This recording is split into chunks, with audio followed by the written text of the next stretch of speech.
Nicolas Lang, c'est l'un des plus gros shooters en France. 50% à 2 points, 43% à 3 points et 90% au lancer, rien que ça. Aujourd'hui, j'ai la chance de m'entraîner avec lui. Et il va nous donner ses astuces et ses exercices pour travailler son tir.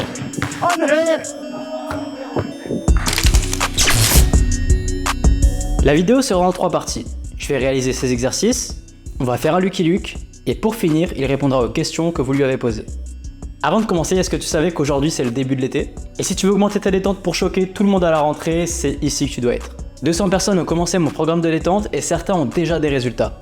Tu peux progresser chez toi ou à la salle avec 120 exercices, des vidéos explicatives et si tu as le moindre problème, je suis là pour répondre à tes questions. Je fais 1m78 et je passe ce genre de dunk. Et pour y arriver, j'ai fait pas mal d'erreurs que je veux que tu évites. Tu as compris, à partir de maintenant, tu n'as plus aucune excuse si tu veux augmenter ta détente. Et ce qui est vraiment cool, c'est que je t'offre un code promo. Pour ça, il te suffit juste de cliquer sur le lien ci-dessous. Ah oui, je te préviens, on va pas mal parler dans cette vidéo et il y a beaucoup d'informations très intéressantes. Alors fais pas l'impatient et prends le temps de regarder la vidéo jusqu'à la fin pour tout retenir. Nicolas, tu vas prendre quelques petits trucs, quelques petits entraînements que tu fais faire peut-être et que tu fais aussi toi de ton côté. On va commencer par un premier dont tu vas me parler. Moi, par exemple, tous les shoots que je fais avant l'entraînement, j'essaye, et même après, sur des situations simples. Enfin, déjà, avant l'entraînement, je vais toujours commencer proche du panier, mais même sur des lancers francs, je vais toujours chercher à mettre des switches en fait. Ok. Tu vois, et c'est simplement parce que tu peux pas mettre un switch si ta trajectoire elle est pas bonne. Tu vois, et ça va t'obliger à être beaucoup plus exigeant avec toi-même. Et tu vois, si je te dis mets-en 3 de suite, 4 de suite, 5 de suite, ça se trouve, tu vas pas forcément faire le bon geste, la bonne trajectoire, mais tu peux marquer. Oui, tu vois, en travaillant les switches, c'est hyper intéressant. Si tu travailles vraiment tes switches et que tu en mets 5-6 à l'entraînement, en match, même si tu vises pas le switch, tu peux potentiellement marquer tes paniers, c'est hyper intéressant. Exactement. Tu vois, même d'ici, au final, mettre un switch, c'est pas du 100%, quoi. Tu vois. Ouais, c'est pas si simple, vous allez me voir après. Tu vois, Okay. Tu sens que t'as pas envie de trop forcer, mais il faut pas non plus trop se retenir. Tu vois, c'est vraiment essayer de trouver du feeling. Feedback tout de suite. Tu vois, là j'ai poussé un peu trop. Là ça touche le cercle, un peu trop à gauche. Yes. Et là je recule et ainsi de suite. Et là tu recules ainsi de suite. Du coup après quand tu arrives en match, ça te semble beaucoup plus simple quoi. Et combien t'en fais à peu près toi à l'entraînement Des lancers francs, j'en fais pas beaucoup. Je suis pas. Alors que t'as un gros pourcentage. Ouais, mais justement, je me suis rendu compte que j'arrivais mon record, je crois que c'est 190 de suite. Ce qui est énorme. Ouais, mais en fait, ça ne sert à rien. Oui, parce qu'en match, tu vas pas les faire de suite aussi. Exactement. Ouais. Et en fait, tu te rends compte que shooter des lancers à l'entraînement, bah t'es chaud. Ça te semble simple, il n'y a personne, t'as pas de pression. Aussi. Je préfère me mettre un peu de pression en me disant, bon, bah je mets 5 switch. Comme ça, le 4e, j'ai envie de rentrer chez moi. C'est le dernier truc que je fais, je suis fatigué. Et en fait, t'es au 4e, le 5e, t'as quand même de la pression. C'est pas la pression du match, mais t'as quand même envie de rentrer, tu vois. Voilà. Et tu vois, le fait d'en mettre 2 de suite, 3 de suite, 5 de suite, bah y a pas de raison, ta trajectoire elle va être mieux. Puis ça, mine de rien, ça peut aussi travailler le mental. Parce que là, tu vois, je me suis dit, bon, on va mettre le shoot. Et si je devais en mettre un deuxième, je me serais vraiment concentré pour remettre. Limite, tu t'énerves. Aussi. Parce que tu te dis, putain, j'ai pas mis de j'arrête les gros mots par contre. Tu vois, rien que cet exercice-là, et celui-là, je le fais vraiment jusqu'à 3 points. Même très loin. Okay. Parce que plus tu recules, moins tu as le droit à l'erreur techniquement, tu vois. Et donc, tu vois, c'est simplement, tu vois, se baisser et bien monter d'un coup. D'accord. Pour travailler la coordination, parce que tu vois, il y en a qui mettent la balle plutôt au-dessus de la tête et après ils fléchissent. Ouais. D'autres qui vont détendre leurs jambes et après ils vont faire le geste, tu vois. Et moi, ce que j'aime bien, c'est vraiment tout en une fois. Tu vois, tout en même temps. Et donc ça permet vraiment, tu vois, quand tu es en bas, qu'il y ait tout qui se développe en même temps. Ok, c'est vraiment genre comme ça. Ouais. Mais par contre, quand tu remonte plus vite. Ok. Et là, par contre, tu chutes normalement. Tu vois que ça manque de fluidité, tu vois. Ouais. Toi, le shoot que tu utilises, tu shootes pied au sol, tu sautes légèrement, mais tu vas pas shooter en suspension. Non. T'as peut-être je suis quand même assez grand pour mon poste. Déjà, quand tu shootes à 3 points, normalement, t'as pas forcément besoin de sauter. De toute façon, j'ai pas à mettre des détentes sèches à donner. Hein. Ouais. Tu vois ce que je veux dire? Là, c'est le shoot adapté à toi. Mais après, tu vas pas shooter de la même façon à 3 points tout seul. Tu regardes Mike James, Ouais. S'il est tout seul à 3 points, il shootera pas de la même façon que s'il doit prendre un pull-up, tu vois. C'est sûr. Donc, Mettre la même intensité dans le voilà. trou et... Par contre, quand il met un pull-up, il peut. Il peut sauter, ouais, il saute un peu. Après, avec les mauvaises passes, peu importe d'où, et c'est vraiment t'envoies des passes pourries, quoi. Ok, je t'envoie une passe genre là et... Ouais, mais ça, c'est pas une passe C'est pourrie. une bonne passe, ok. Ça, c'est une bonne passe. Hein. J'envoie des passes de à Tu Nicolas. peux aller, tu vois, par exemple, sur un rebond, la balle, elle sort, il a 3 gars sur lui, il te la ressort un peu mal, tu vois. Ok, ouais, je t'envoie des passes genre vraiment là. Non, ça c'est une bonne Bah là, c'est une bonne passe, ça. J'arrive pas à faire des passes pourries, je suis désolé. Voilà, ça c'est une passe pourrie peut-être. C'est une passe. Elle était bonne encore. Voilà, ça, c'est bien. Parce que tu vois, ça tu En l'as fait, fait faut te après. sortir tes appuis. Mais celle-là, en match, elle arrive super souvent.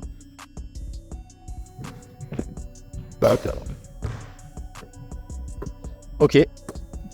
Je rappelle qu'il a pas tiré depuis tout à l'heure là. Ah ouais. Wouh. En plus c'est dur parce que...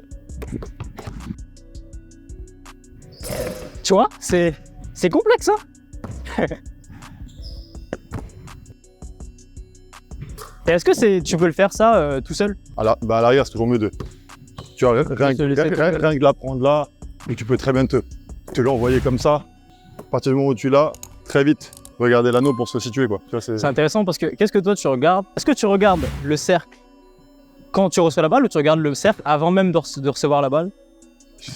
Est-ce que tu regardes ta balle quand tu tires? Maintenant, moi, c'est dur de définir ce que je fais, en fait, tu vois. Ok. C'est tellement automatique que. Mais oui, il y a des étapes à prendre. Pour moi, regarder l'anneau, peu importe où sur l'anneau, mais généralement, inconsciemment, je le vois déjà avant. Mais ça n'empêche pas, une fois que j'ai reçu la balle, de vite accrocher la cible, tu vois. Est-ce qu'il y a un exercice que tu as fait où tu t'es dit, ok, celui-là il va vraiment me servir? Ah, les mauvaises passes, c'est parce que c'est ce qui arrive le plus en match. Ouais. Tu vois, c'est vraiment ça, ou alors aussi celui-ci, où en gros, je shoot avec contact. D'accord, donc Tu vois, au début légèrement, mais maintenant je le fais depuis tellement longtemps que c'est plus légèrement, quoi. Tu vois, tu prends des vrais bumps. je préfère mettre des airballs, tu vois, vas-y, tire, je te montre. Je shoot normalement? Ouais, je suis normalement. Tu vois, je préfère. Ok. Tu vois, je préfère Ah ouais, avec contact sur les bras et tout? sur les bras partout, en fait. Tu vois, Ok. pour être prêt. Et en fait, je préfère mettre des airballs à l'entraînement et après mettre un N1 à 3 points en match. Ouais.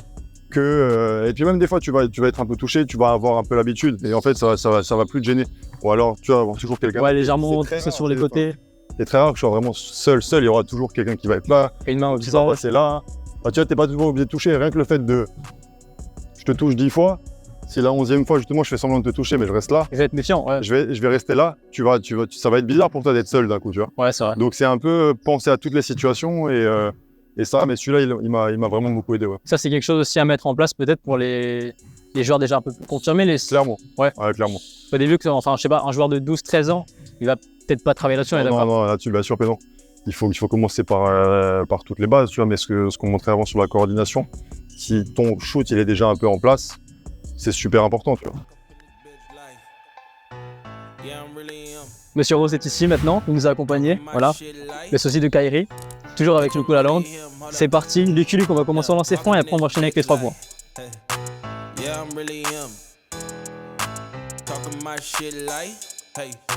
Bitch, I'm really him. Don't believe me, come and see me. Got 3 wishes from my genie. Now I'm on your local TV. All on talk, got bitches screaming. Say she wanna come and see me when I'm in a local city. I'm like, pause though. Please step aside so they can see me. And I walk up in this bitch like, yeah, I'm really him. Talking my shit like, bitch, I'm really him. On God. Walking this bitch like, Là, c'est simple, si je loupe, yeah, I'm really him. j'ai perdu. Talking my shit like, bitch, I'm really him. I'm the realest from my city, that's on money, that's on TV, that's on mamas. Nigga, don't believe me, come and see me. I been dodging niggas, dodging all that fake shit. All these niggas working broke, but I been getting paid, bitch. All the niggas know me from the street. Niggas asking for a feature, that's like every other week. Niggas talk behind my back, I kick my feet up, have a seat. 'Cause at the end of the day, all these niggas watching me as I walk up in this bitch. J'ai perdu. Nicolas Lang a gagné la première partie. On fait la deuxième à 3 points. Je pense que ça va être pire. Il y a un joueur pro qui nous a rejoint. C'est pas le premier éliminé. Ah, du coup, qui je suis commence. premier, ouais, si. Premier éliminé qui commence. Ah, c'est toi, gros. Je suis là, ouais, du coup. Hold up. Look, walking this bitch like, hey, yeah, I'm really him. Talking my shit like, hey. Bitch, I'm really him. Don't believe me, come and see me. Got 3 wishes from my genie. Now I'm on your local TV. All on tour, got bitches screaming. Say she wanna come and see me when I'm in a local city. I'm like, pause though. Please step aside so they can see me. And I walk up in this bitch like, yeah, I'm really him. Talking my shit like, bitch, I'm really him. Je suis avec 2 heures. C'est comment? Walking this bitch like, yeah, I'm really him. Non! Talking my shit like, bitch, I'm really him. I'm the realest from my city, that's on my knee, that's on Kiwi, that's on mamas. Nigga, don't believe me, come and see me. I been dodging niggas, dodging all that fake shit. All these niggas working broke, but I been getting paid, bitch. All the niggas know me from the street. Niggas asking for a feature, that's like every other week. Niggas talk behind my back, I kick my feet up, have a seat. Cause at the end of the day, all these niggas watching me as I walk up in this bitch like, yeah, I'm really him. Talking my shit like.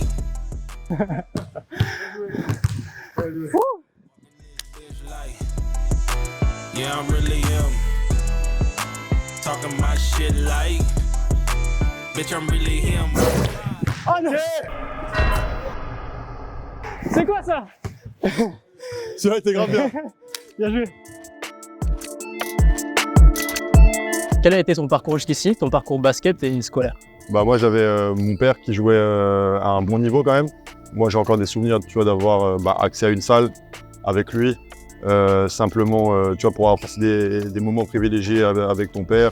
Faire des exercices seul dans une salle très tôt et avoir les clés de la salle, bah pour moi c'est un peu ça qui m'a amené la passion. Et donc je suis resté dans un petit club qui s'appelle Lutterbach jusqu'à mes 9-10 ans. Et ensuite je suis allé à Mulhouse jusqu'à mes 15 ans, Minime France. Et ensuite j'ai été détecté repéré par Chalon-sur-Saône. Alors que j'avais pas, pour moi, rien fait, j'ai pas fait de détection. T'avais l'objectif déjà à ce moment-là de... Zéro. Non? Zéro. Tu faisais du basket par pur plaisir? Pur plaisir, et je sais pas, au fond de moi je savais que j'allais être pro, mais à aucun moment je savais comment y aller, comment y arriver. Il y avait des joueurs qui étaient, tu vois, bien plus développés que moi. J'étais pas de toutes les sélections régionales, pôle espoir, j'ai pas fait, tu vois. Et en fait, quand ils sont venus me voir, j'ai dit on va aller visiter, ok, mais dans ma tête, j'allais simplement rester à Mulhouse, jouer avec mes potes. Et je venais d'une ville où, au final, il n'y avait pas de Mulhouse, il y avait peut-être 1 ou 2 gars qui étaient passés par un centre, mais sinon, c'était pas tous les ans, il y en a un qui allait, quoi. Ok, c'est incroyable. Donc voilà, et donc je suis allé à Chalon après, j'ai fait mon centre de formation là-bas et je suis passé pro. Et j'ai eu la chance d'être dans un club, tu vois, où mettre des jeunes sur le terrain, ça faisait vraiment partie de l'objectif, de la philosophie. Et voilà, et on a eu la chance de tout gagner. On a fait le triplé, donc c'était gagnant-gagnant pour tout le monde. Et ensuite, je suis allé à Levallois, 2 ans, Lasvel, 3 ans, Strasbourg, la SIG ici, 1 an, et là, je suis à Limoges depuis 5 ans. Une question qui a été beaucoup posée par les abonnés, c'est comment est-ce que tu fais face à la pression? C'est pareil, c'est une bonne question parce que, tu vois, quand tu es plus jeune, tu penses toujours que les champions, ils n'ont pas de pression, qu'ils sont infaillibles, que tu vois. Et après, plus tu lis, plus tu t'informes et plus tu te rends compte qu'en fait, chacun a de la pression. En fait, tu peux avoir de la pression pour faire un horse contre un pote, tu vois. Mais la pression, c'est pas mauvais, tu vois. Il faut avoir la bonne dose de pression, il faut pas être anxieux. Et en fait, quand tu te prépares pour quelque chose, c'est pas parce que tu as bien travaillé à l'entraînement, tu as fait tout ce qu'il fallait, que tu vas pas avoir de pression. Et moi, je me suis rendu compte depuis quelques temps que quand j'ai cette petite boule au ventre, ou avant, je me suis dit, c'est pas bon, tu vois, je suis stressé, je devrais pas être stressé. Au final, je me suis rendu compte que plus j'ai cette boule au ventre, généralement, c'est pas forcément très plaisant, mais plus le soir, je vais être concentré, je vais être bon. Et en fait, maintenant, je prends plutôt ça qu'on va dire comme un compagnon, un ami, tu vois. Okay. Et rien que me dire qu'au final, c'est normal d'en avoir et que même les grands champions en ont. Ça t'aide déjà. Ça m'a déjà beaucoup aidé.